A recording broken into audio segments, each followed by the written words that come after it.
everyone, welcome to our class. In today's lecture, we are going to talk about the composition of blood. Okay, in our previous lecture, we have discussed about the basic concepts of the related topic, that is body fluids and circulation. Okay, under that we had a talk about open and closed circulatory type of circulatory systems. Okay, and a basic discussion was there about blood. So here we'll go with a detail.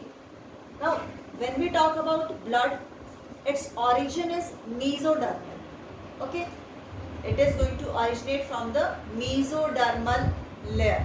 There are 3 embryonic layers. So out of them the blood is going to develop from the mesoderm. Got it? Now this is the softest tissue of our body. This is connective tissue, fluid connective tissue, or we can say the vascular connective tissue that we have already discussed. Now let's talk about the blood, what it is made up of. Now the blood is generally composed of 2 main parts. A fluid part, that is the plasma, and the solid part, which is made up of the cells or some cell-like substances, formed elements which we used to call it. Got it? The fluid matrix, because connective tissue have the matrix, so the matrix is fluid in nature. That is going to form 55% of the blood. Got it? And all these solid parts, that formed elements, that is going to constitute 45%. This is of the blood volume we are going to talk about. Now when we talk about the basic things behind this, so generally the blood plasma, it is mainly made up of water. Okay, so in the plasma there is 90 to 92% of the water, 8 to 10% of the solid part that contain the salts, the ions, the proteins. Okay, that kind of things are there in this. That is 8 to 10%. Got it? In this formed element part, it contains 3 different types of the cells: RBC, red blood cell, WBC, white blood cells, and the platelets. Now out of 3, the maximum formed element is erythrocytes, that is the red blood cells. So blood contain maximum amount of red blood cells compared to the other ones, and WBCs and platelets collectively constitute 1% of the blood. Got it? If we are going to talk about that, how we get to know how these cells component get separated from the plasma, so generally there is a method, a process of separation, centrifugation. Okay, a machine is there. What we used to do, if we go for a simple blood test, the pharmacologist that we are going to do the blood test, take a sample of the blood. Okay, and that blood is going to be placed into a machine which is going to spin in the small test tubes, and when that test tube is kept in a rest position after the centrifugation process, when it is kept still, then there is a settling, or we can say there is a separation of the constituents over here. It is going to form like this. Okay, when we are going to keep this test tube still,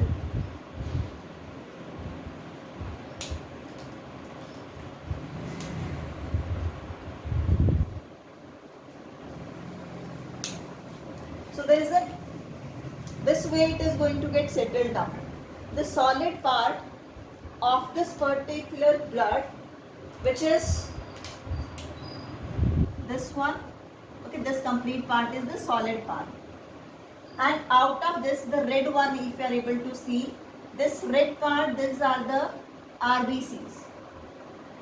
Okay, and this green part, which is above the solid one, this is the supernatant fluid. Okay, supernatant fluid, that is plasma, which is going to come above to the solid particles. So this is the 55%, this is near about 44%, and in between there will be a little bit whitish kind of a layer that is going to form the WBCs and the platelets. Okay, so in this way the plasma is taken out. Nowadays might be you are aware of a plasma therapy which is done to cure the patients of COVID even.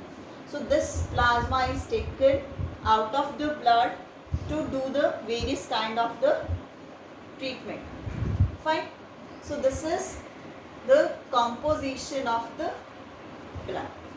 Now we'll talk about the plasma in detail.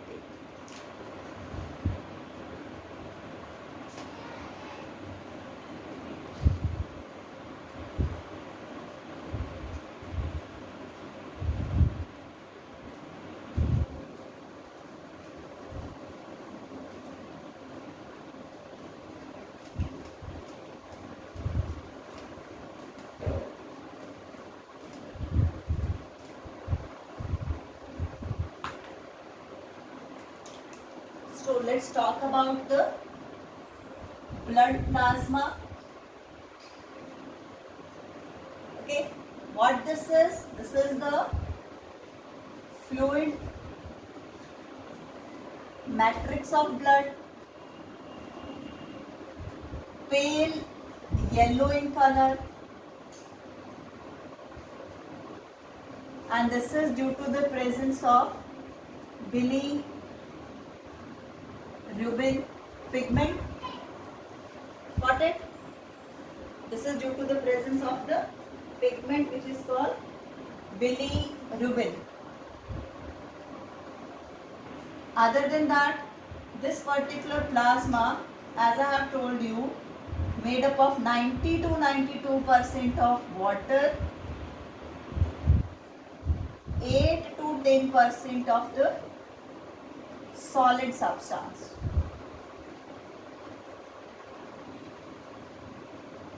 Fine. Now, what it is going to carry? Other than that, this 8 to 10%, 90 to 92% is water. Other than that, when we are going to talk about the composition, it used to contain minerals, it contains ions, it contains salts, it contains proteins, okay? It contains gases, hormones, vitamins, glucose, urea, uric acid. Okay, all these things are present over here. Other than that, anticoagulant,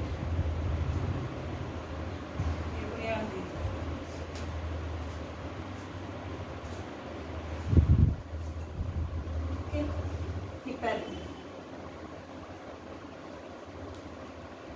Got it?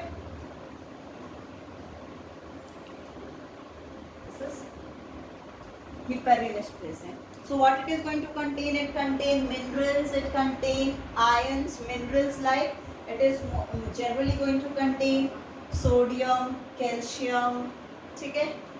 ions are present, chloride ions are present, potassium ions are present, bicarbonate ions are present, NaCl is present, sodium hydrogen carbonate is present, albumin, globulins are present, fibrinogens are present, oxygen, CO2, nitrogen, gases are present, hormone from the site of synthesis, that is their endocrine glands. The blood is going to carry the hormones to the site of the action. Vitamins are also present, glucose, the nutrient, the urea, the uric acid, and the anticoagulant. So all this is the composition of the plasma. Now we are going to talk about the proteins of the plasma. Okay?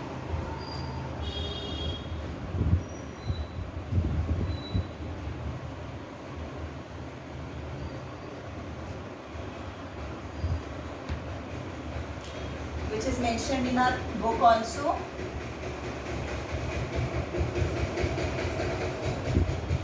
There are mainly three types of the proteins which are present over here. Albumins, okay, fibrinogen and globulins. These are present over here. Now what they are going to help in?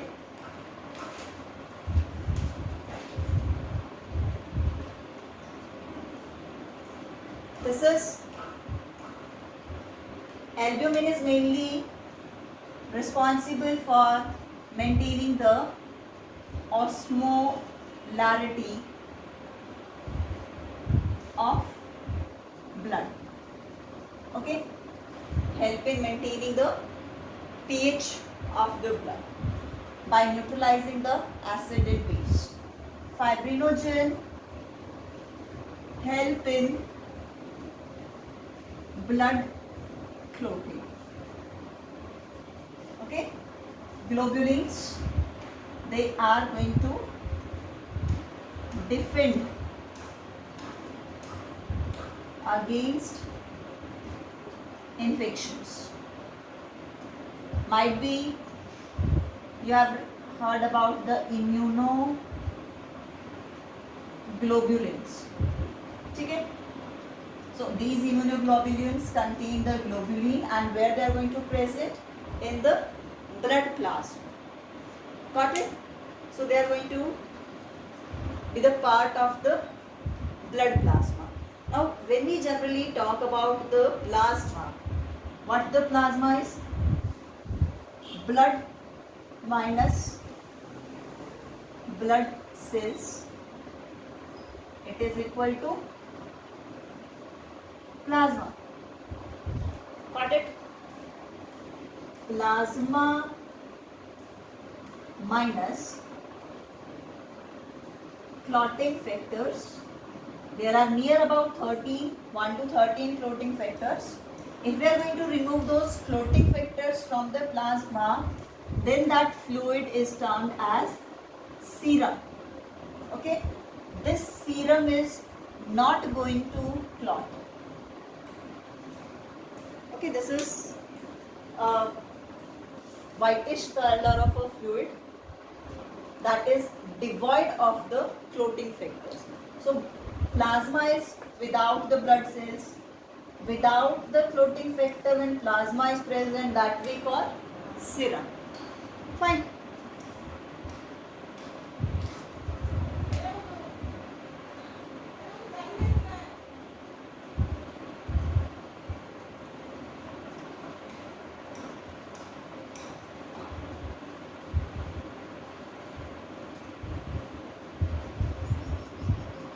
Now, if we are going to talk about the functions of the plasma, so what the functions are performed by this? It helps in the first function, help in dissolving gases, mainly the respiratory gases. Okay, why I have written this very first? Because this we have read very, like this was read by us recently. So CO2, oxygen, they get dissolved into the plasma, and that via that they are transported. Second, help in transporting the nutrients. Okay, it help in carrying the waste, that is the nitrogenous waste. Next, help in clotting the blood, as clotting factors are present over here. Help in maintaining pH of blood, that is because of those albumins. Okay, other than that, help in maintaining the temperature also. Okay, maintain